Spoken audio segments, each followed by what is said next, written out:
This is part 2 of day 20. As we looked at in the last video, this A represented our initial amount. It could be the initial amount of money, it could be the initial amount of bacteria. We were talking a lot about bacteria. It could be an initial amount of allowance or the initial class size. So this is our starting value, right? When x equals 0, that's our y is going to equal the initial amount, or our A. Okay, and then we had 1. We needed this original amount, and then we're either going to add something or we're going to subtract something. So R could be a positive rate or a negative rate if we're decreasing. And time is time, sorry, that's sloppy. Time is t.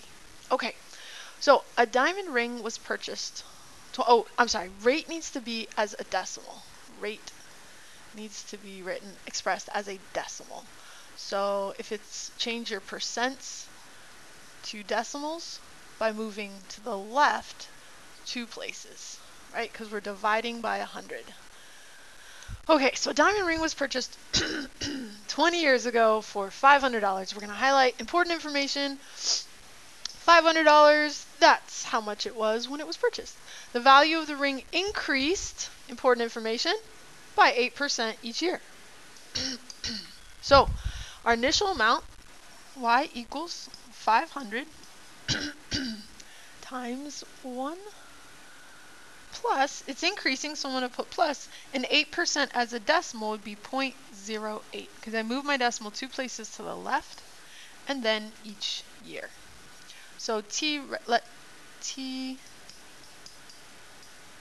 be the number of years.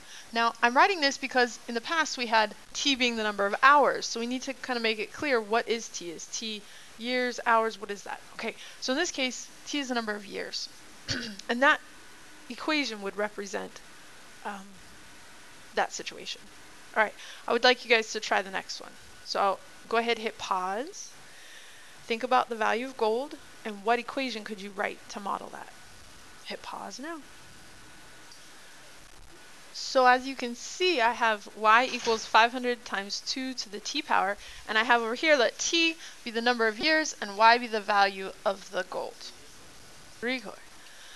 So I'm going to do one more problem with you, and then you need to finish this worksheet. I'm going to do problem 1 with you, you're going to do problem 2, 3, and number 4 is you create your own problem. So here's an equation, the function, y equals 300. I need to know what is that.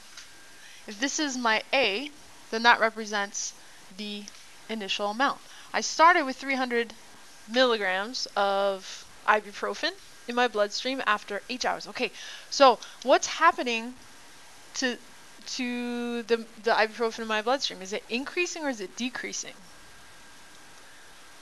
I need to think about, well, really this used to be 1, I'm sorry, it might not be plus, but 1 plus a rate or 1 minus a rate. So how did I get to 0.75?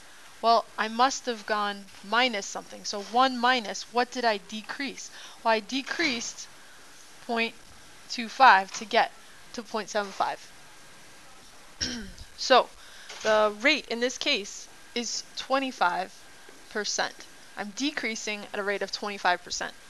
After 3 hours, so we want to say, okay, well, h equals 3. We're going to plug in 3. Y equals 300 times 0.75 to the 3rd power. All right, so make sure that you raise to the power first and then multiply by 300.